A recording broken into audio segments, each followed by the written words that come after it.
Well, hello everybody, and welcome to All2Port9 with BlackHawk Data. I'm here today with three of my most handsome colleagues in the company, and we're here to discuss network automation. Those of you that are interested in network automation, I'm hoping that you get something valuable out of this, and we'll start from the beginning, and then we'll get to the end of it, and we'll be no better off than where we started. So just a quick introduction. I'm Jason Caparoso. I'm CTO here at BlackHawk Data and been in the networking field for about 20 or so years. Heavy interest in network automation and been trying to do that quite a bit, in the more recent years, like past 10. So let me go around the horn here. Dallas, you want to introduce yourself?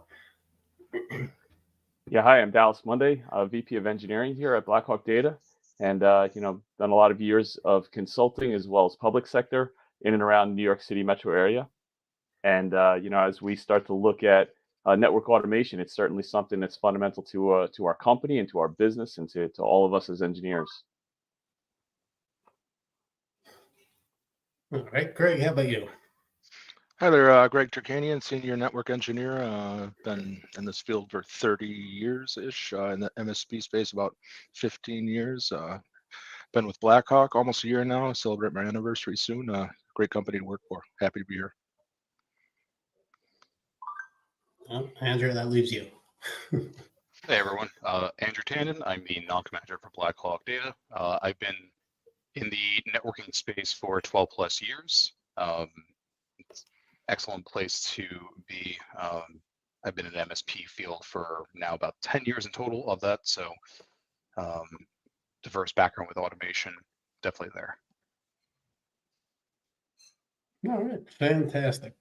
So, I think as far as when we look at automation and kind of where it is and what it is, and I kind of feel that, network automation is something that severely lags behind a lot of the other pieces of the technology stack. Even this morning I was looking at something, and unfortunately I should probably get better hobbies than doing things like orchestrating my sprinkler system to the rain gauge on my house. And I realized I was like, I can automate that if it rains out, that my sprinklers won't go on. And I was like, but yet I'm trying to get my switch to auto provision itself, and I'm struggling with that. I was like, something's got to be wrong with this industry, or myself. I don't know. So what do we think the current state of automation is? When we see our clients and different people out there, and even tools and vendors, and how do you guys see it as far as an overall progression in the networking space? We've all been doing this for a long time, and have we made any progress? Dallas, what do you think? Yeah, in terms of the state of automation, I think we're in a lot of different levels of automation. You see a lot of companies that talk about automation. I think one of the biggest themes out there is companies, they speak about automation, but how many are actually doing it? And of those who are doing it, how many are doing it well? And I think when we look at automation across the board, we all want to automate. We all want to become more efficient at what we do.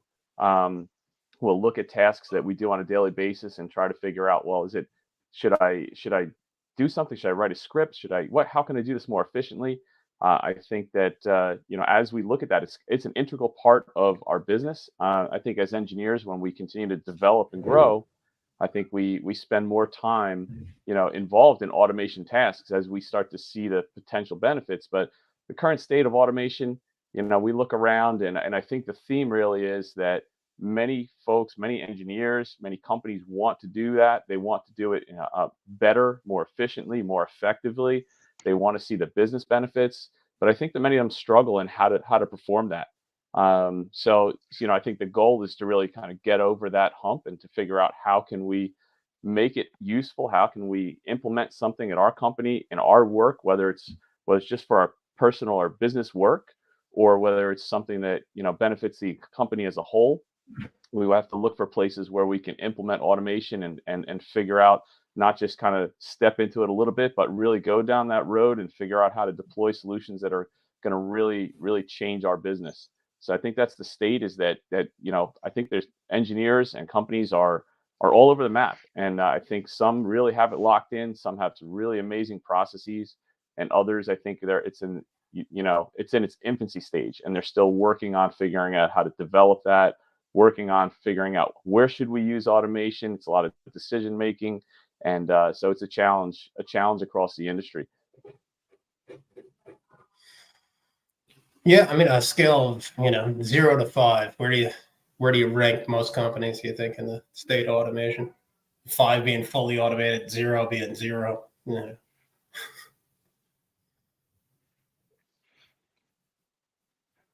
I think So I think would even go ahead, Andrew.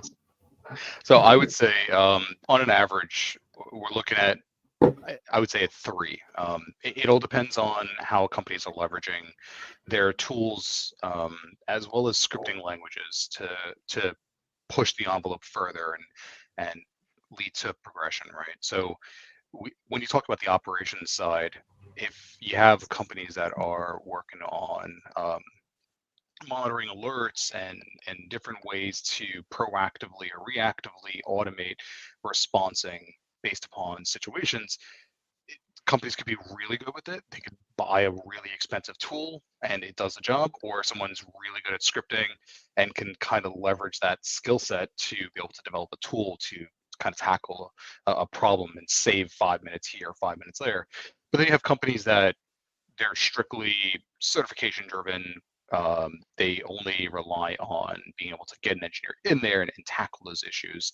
But then you also have companies that their sole purpose is the development and automation of their entire process procedure, while they just make sure that the system hums along correctly. So it all depends, and I would say it's a fair assessment for a 3, as opposed to, we're talking like maybe 15 years ago, it'd be 1 or 2.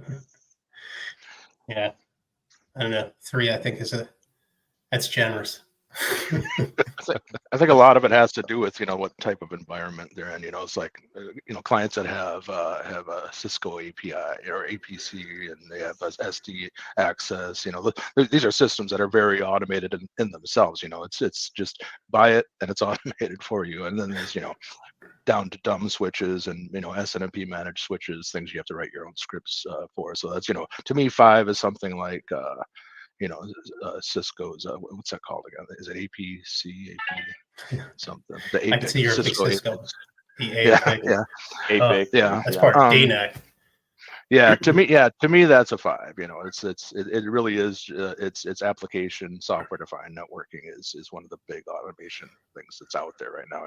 10 years ago we didn't have that. Very neat what's going on.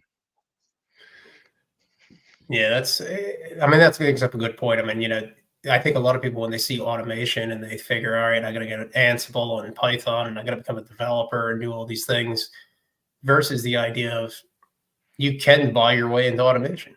I mean, some of the first things that you look at, and I think we've talked in the past as far as, a wireless controller versus autonomous APs. In a way, it's more orchestration than automation, but it saved you a hell of a lot of time, and I think, a lot of companies that we wind up talking to, that when they start talking network automation and orchestration, it's always, I don't have developers, I don't know Python, I don't know this, I don't know that. It doesn't have to be that heavy of a lift.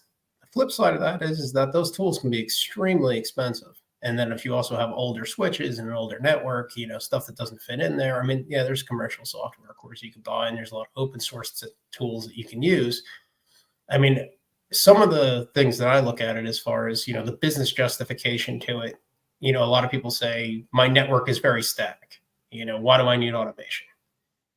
And, to me, it's kind of, you would need the automation piece of it for the day-to-day tasks. You don't want people fighting the fire on a minute-by-minute basis, even if it's stupid stuff, adding VLANs, removing VLANs, whatever it is, turning up access ports, trivial stuff. But I think where it becomes more important is other things. And one of the things that, I think we kind of take for granted, at least here, when we got somebody, that's really good at it. I mean, Dallas and Kieran, masters of the Python VB script to Excel, and it's one of those things. It's, we need network documentation. Oh, okay, yeah, go hit these 1,000 switches and tell me everything that's on every port and the way it's configured and all those kind of things.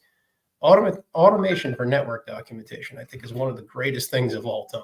because all of us, the amount of times to show interface and pasting it into spreadsheets and those kind of things, it's just bonehead work, you know. But the problem is how do you actually, you know, and here it's a little bit different because we're on this side of things. But if you were in a normal enterprise, I mean, how do you actually, you know, approach your management or your team? Because it's, you know, what I always tell everybody that, you know, if you're on a team and doing networking, you know, automation is a team sport because you can't be the one guy that knows it and get hit by the bus and then the whole thing you have is useless. So how would you guys kind of, you know, approach the idea that if you're working at a normal company again, introducing network automation into the stack? I've gone. Well, we think we've all gone through this at one point or another. My first gig as an IT administrator was with a company, private company. And you know, it was interesting. I mean, of course, as soon as you start to play around with the network, you're like, man, I need to do this faster. I need to automate this. I need to, you know, have a process that makes this easier for me instead of typing everything into everything all the time. So I started down the road, you know, and I think most of us find ourselves scripting our own things at first. You just don't run out and buy a product, you know. Here, you can spend $10,000. Why? Well, I don't know. It looks neat. You know, so we normally start out with scripting things and getting to know. You know, that's super helpful too. I mean, to go down that road, learn SNMP, learn how to secure it. You know, because we're not just talking about making our lives easier. We also have to, you know, keep security in mind. So learning these protocols as you script and play around with the things really in the end, if you end up buying a product, now you understand what's under the hood, you know, and it helps you build on that product and make it more useful for your needs.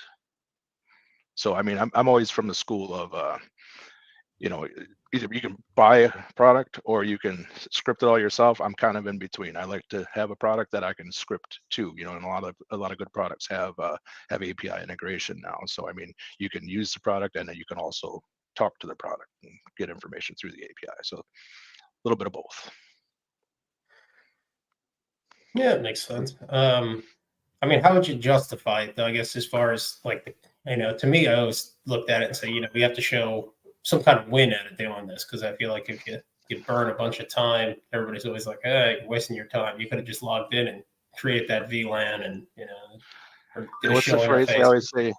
Never let a good crisis go to waste. This is one of those situations, you know, if something bad happens, you know, one of the first follow-up conversations should be, okay, how can we make this better? How can we do this faster next time? And it's usually time. It's almost always time that you're looking to save when you're talking about automation. So, you know, it's if you don't have a crisis to use as your justification, then you're talking about process. You know, you can hire 5 guys to do this job, or you can buy one product that can, you know, keep your workforce, you know, low. And of course, management cares about budget, engineers care about getting things done. You know, so you got to be in the middle. That's the hard part. You guys got any thoughts on it? Yeah, so I agree with Greg. The objective always that I would present to management, being in former roles for other private companies, is that you're spending the time, be it an hour or a day or a week, whatever that time frame really is. What is the business gain out of it? Are we saving time? Are we saving money? Are we speeding up our overall SLA on the operations side? Like, are things going down as frequently because you've implemented said item? And one great example that always comes to my mind is IP SLA with route manipulation. And without going too crazy into details about that, the ability to leverage a tracking mechanism that is a conditional variable. So we talk programming languages.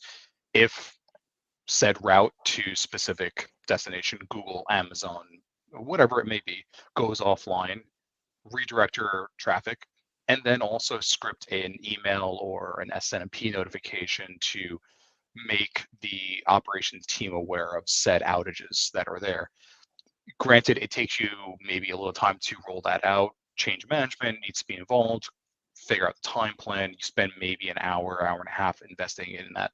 Your overall mean time of uptime in general starts improving because now you have an automated mechanism that is in there that helps to remediate those issues. So the business themselves don't go down as frequently, which then improves business accordingly.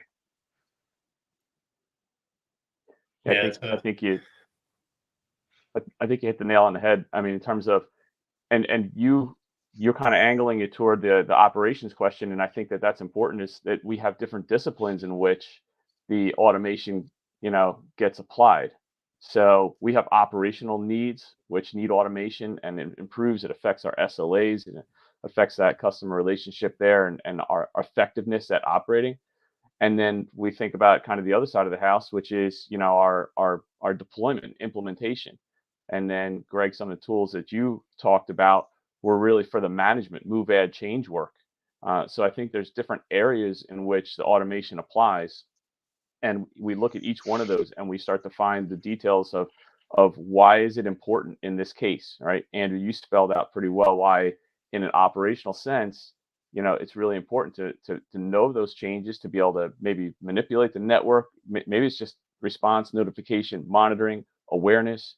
Maybe it's actually some feedback mechanism to say we're going to do something and perform an operation on the network as a result, right? And take it to the next step. And then Greg, with what you were mentioning with some of the tools, and the ability to just make or deploy changes on a large basis and implement things across the infrastructure.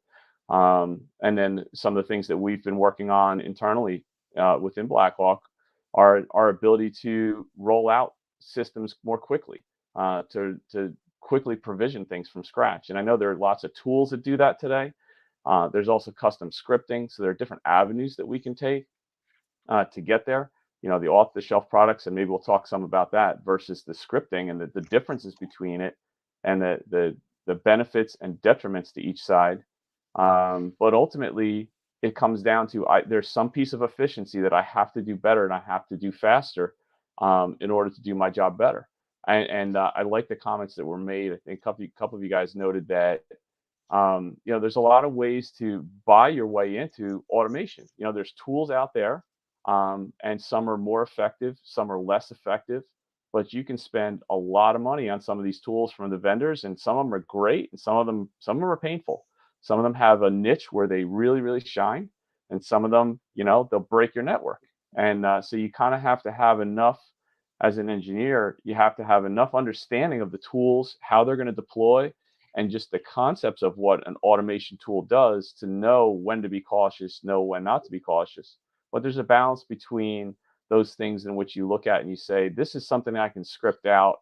And you have to look at the time commitment you're going to put into that scripting or the customization, versus doing it, maybe brute forcing the job or outsourcing the job. So it's really a time versus money question. And you have to look and kind of pick and choose. Where is it most efficient? Where is it effective? Where does it help the business? Or where, as an engineer, where does it help me personally to really set that up and get that automation working, put the effort in, because I'm going to see a benefit that kind of pays dividends over time, again and again and again.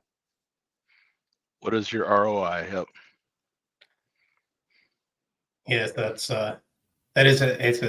always the question at hand. Does it take longer to automate something than it actually takes just to do it? And I guess if you have to do it more than once, then it always kind of pays off for itself. And then the other thought is, is it, for larger scale things, is it better to get a developer and, peer them with the networking guys, and have guys that are just, maybe they don't understand networking, but they're really good at writing code, and say, write me this and have it do X, Y, and Z? Or you think that's, a bit of an overkill sometimes? Yeah, and I think no matter what path you take, I mean, one of the most important parts is documenting it. I mean, if you go with a canned product, you want to document how you're using it. You want to document the pieces of it that are important to you, that are specific to your environment. Same with writing code, document it. Put a big wiki out there, document the heck out of it, because you don't know when a product is going to be unavailable. You don't know when a company's going to get bought out and they give their product a new facelift and you don't like it anymore and you're stuck with the old version, and that's no longer supported. Cisco drops stuff all the time, products say, well, we're no longer supporting this. You have to switch to this, so the canned product isn't always the safest path. You can't always assume that. And of course, you have the bus theory too. If you depend on a developer to write your code for your automation, then you're depending on him. So in the end, whichever route you take, it's super imperative to document it. Yeah, and Greg, you actually touched upon a really good thing, where companies that you're buying the software or you're buying into their solution. There are companies out there that will sunset software all the time. There's a without mentioning a name, there's a San Francisco company that does a lot of networking hardware that used to have their network assistant tool back in the day for automation on switch deployments. They sunsetted that 3 years ago. So people who are leveraging that tool set now are kind of less lost in the wind and have to learn how to automate without that tool, be able to support variable code revisions going forward. So you make a valuable point, then understanding and developing that and maintaining it within house sometimes also helps, because then you're having a better insight for scalability. Grady put a private chat in here that somebody posted a comment. I don't see it. Or a question. Yeah, it's I see a question here. It says, have you encountered automation scenarios that made you consider your network security design? So I think there's a lot of automation scenarios where you question, should this tool have this much power over the network? I mean, I've seen that actually mainly from a commercial aspect a lot of times too, because you hand the keys to the kingdom over to these tools. You know, they have right access at all levels. Someone compromises the tool, as you know, some of them have been in the past, naming any names.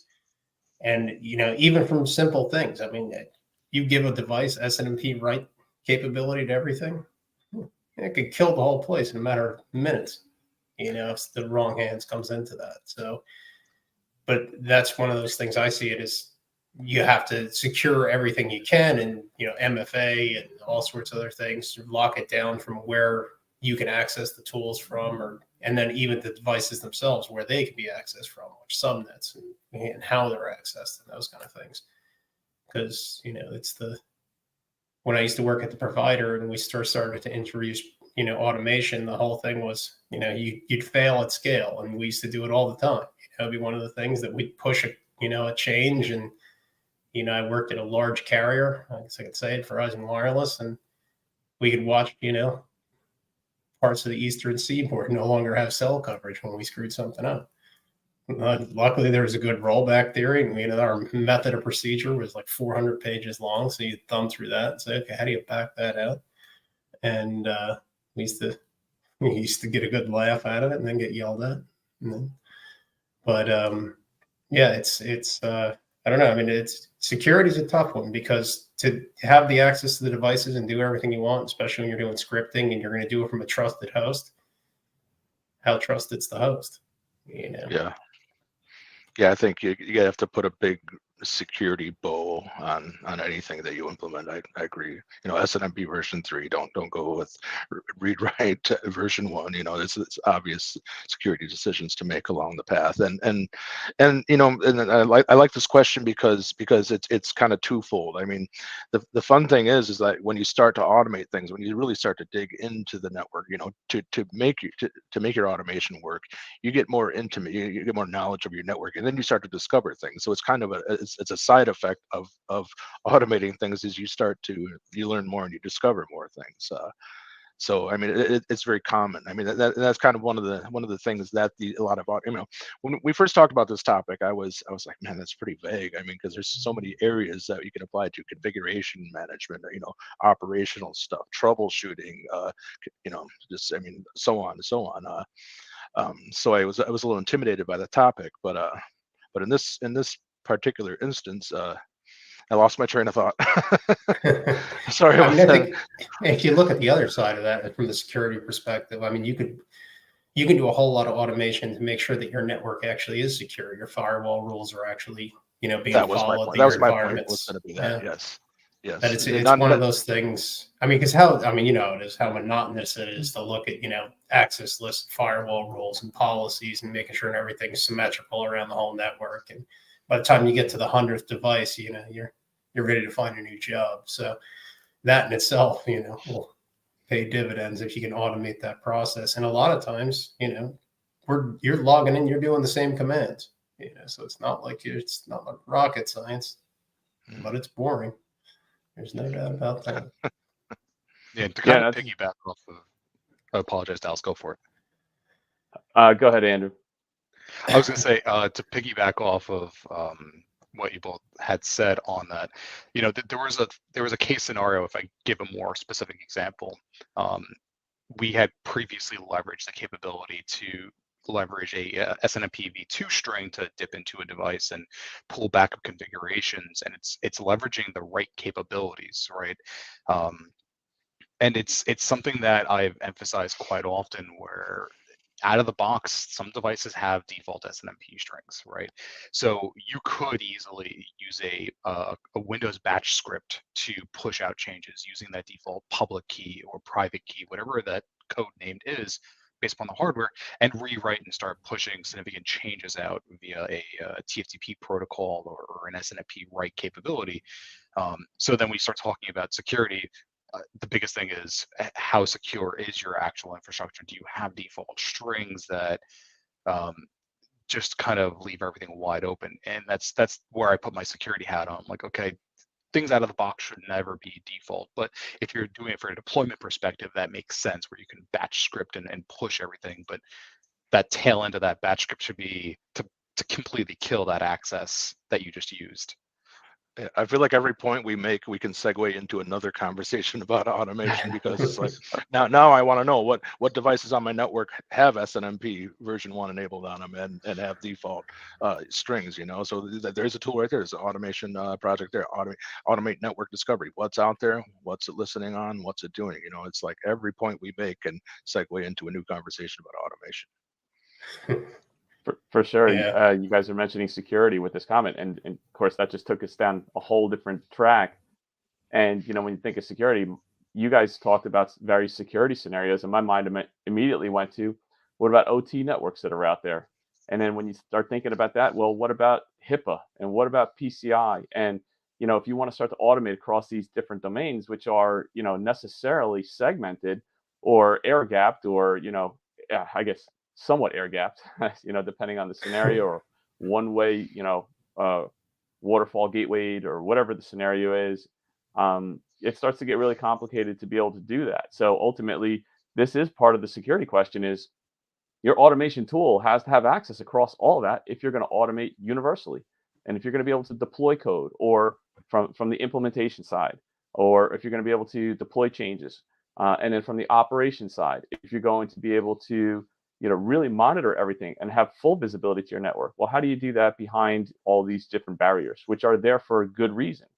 You end up poking holes through these firewalls to give access for certain things, and you know, hopefully you do that well. And when that's done in 20 different spots, well, it becomes much harder to keep track of those spaces and those places where that's been done, and to make sure that you manage them and keep that tightly constrained. So I think there are a lot of challenges around the security portion of automation. So I think, you know, I know some of what I've seen is people just kind of default back to, well, we're not going to automate the PCI portion of the network. We're just going to deal with the rest of the corporate infrastructure. We're going to ignore the OT side of the house, because that's air gapped and lots of complications around that. Or HIPAA, we don't have the HIPAA compliance, or we don't really want to have a leg into that domain, not allowed to touch that because it's HIPAA. So therefore, we'll just automate the pieces that we can see easily.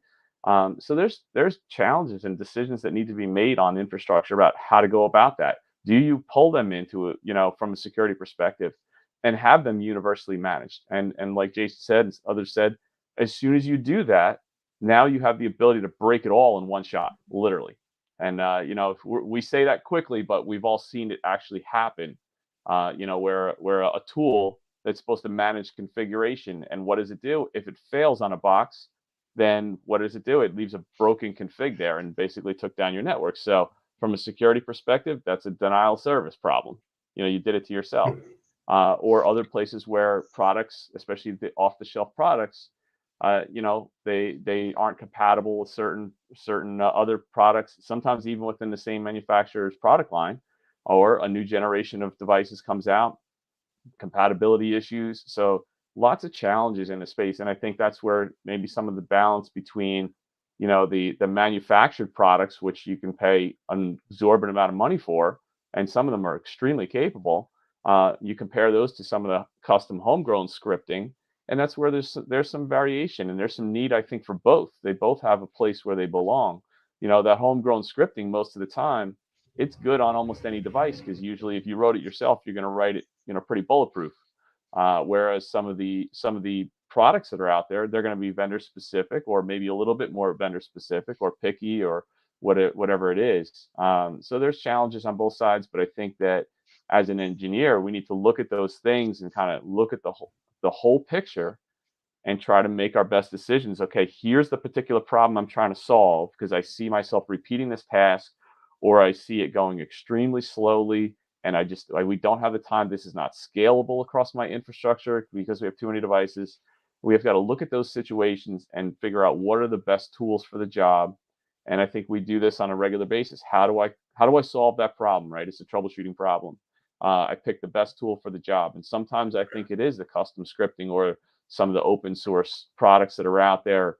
And other times I think it's a vendor product. And other times I think it's, there's something inherent in the product line that helps you with that already. So maybe we're just not utilizing a feature that's very capable. I'm glad you mentioned open source too. I don't think anybody had touched on that yet. Don't be afraid to shop the open source market. There's a lot of great tools out there, and the added benefit of open source is, of course, it's open source. If you have concerns about the security of it, you can just look at the code, or you can run vulnerability scans against it. I mean, I love open source. Most of us have been down that road where, like, we love a product, can't afford it, okay, let's go open source. So yeah, I always tell people to kind of go with if you're looking at buying a product, see if you can find an open source kind of equivalent to it, before you go out and spend the money on the commercial one and get all looped up with the vendors, and everybody's taking you out to dinner and spend $1 million on a product that you probably don't need at the end of the day. And there's a lot of great ones out there. And I mean, the main thing with open source, though, it's going to take a little bit more of an effort up front, a little bit, a heavier lift. It's not, plug it in and it pops not up for a the nice faint of GUI a heart. lot of times. Yeah, you got to do a little bit of digging. Some of them Compile aren't too some bad, programs. but, but there's some powerful stuff out there, and it's always good if you can get involved with the project and the community in the open source world. Kind of, even if you're just updating documentation sometimes, to help out in some of the projects that are really good.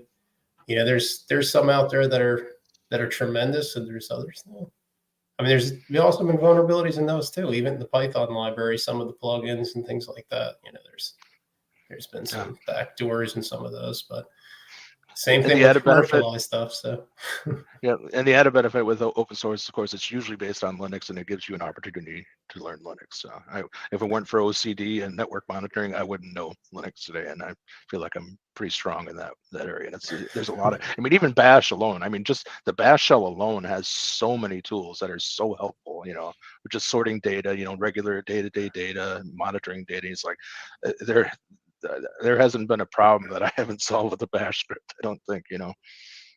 Yeah, I mean, how many times have you used the cron job to actually do something for you? It's like, I'm not staying up that late. How about that? Yeah, Schedule this for later.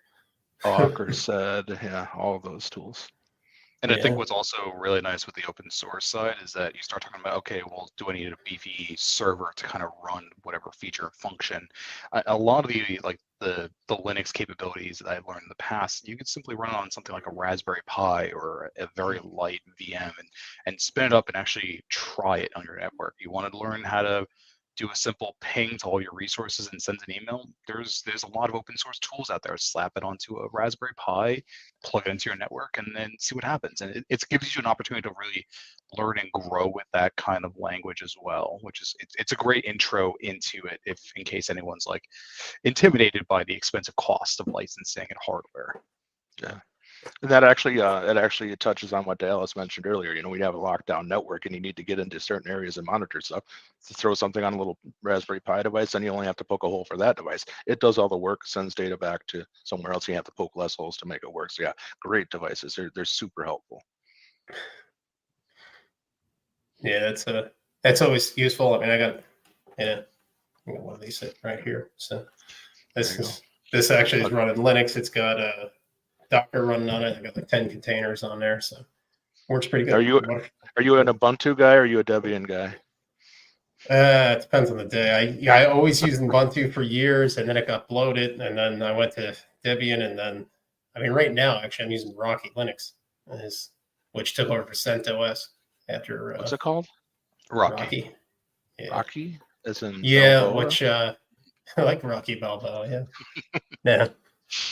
After Red Hat got bought by IBM, CentOS got end of life.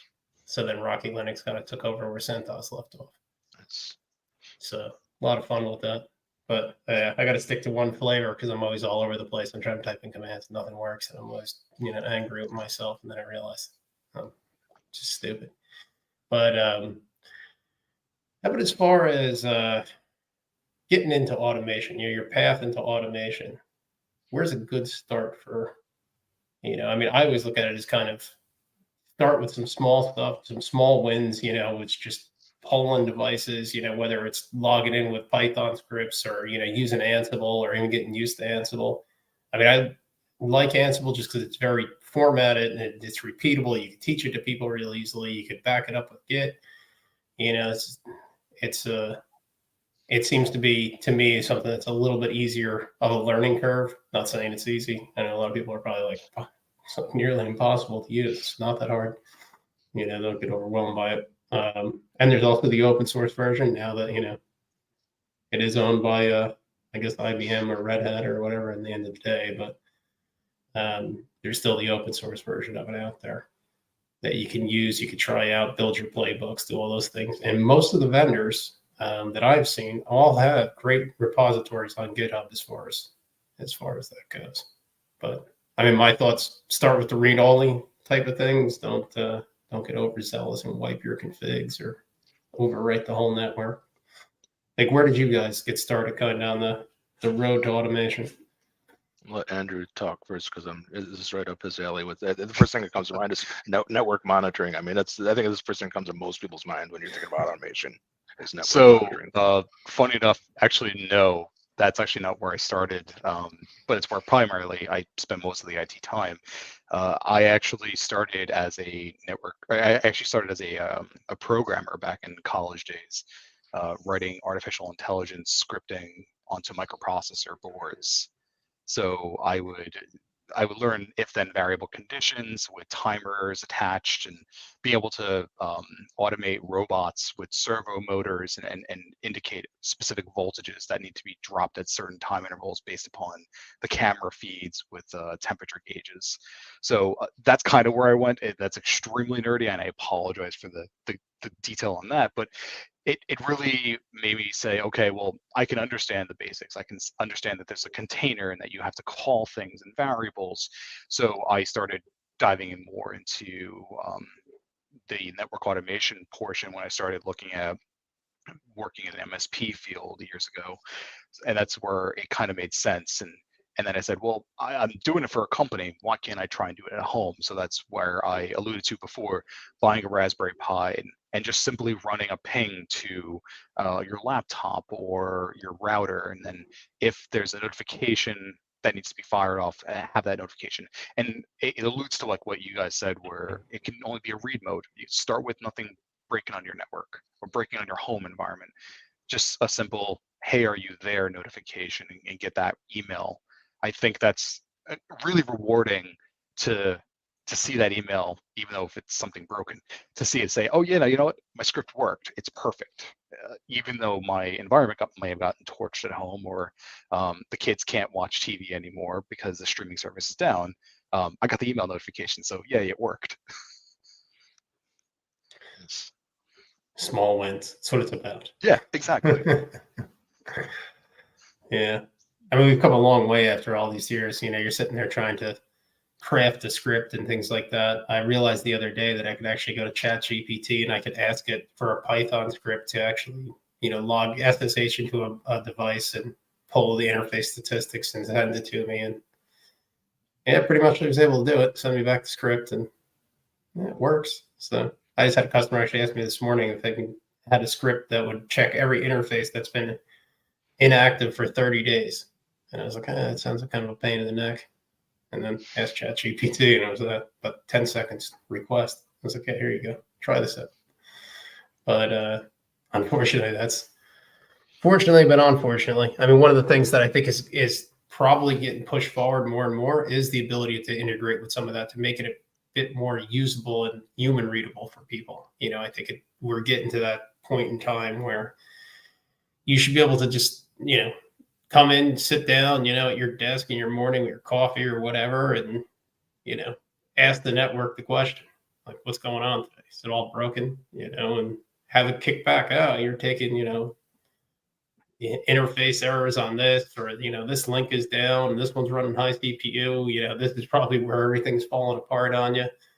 I think we're getting closer to that. We're not quite there yet. I mean, considering that network automation piece of it for us, I mean, we've been looking at it for 20 years and we're still practically boot P in boxes at this point. I think we were actually doing it the other day to upgrade, I think we're doing about 1,000 switch upgrade, 1,000 switches being upgraded right now for one of the clients. And we're looking at it and saying, no, you know what, we could TFTP boot these and upgrade the code and actually load the config. And it's like, did that 20 years ago. Why would I do that? There's gotta be a better way. So quick Python script and some ZTP stuff, but it's Cisco devices.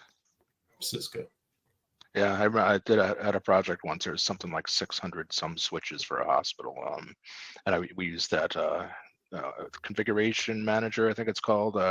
We basically set up one switch to host the code and to host configurations, and you just connect them, and they load the code, they load the configuration. You don't really have to do anything but connect and power up a bunch of things and rebox them. The boxing and unboxing was the hardest part. Luckily, they let us put them raw on pallets. Just stack them on pallets with little foam between them. But that was a huge product, and I had automation to thank for it.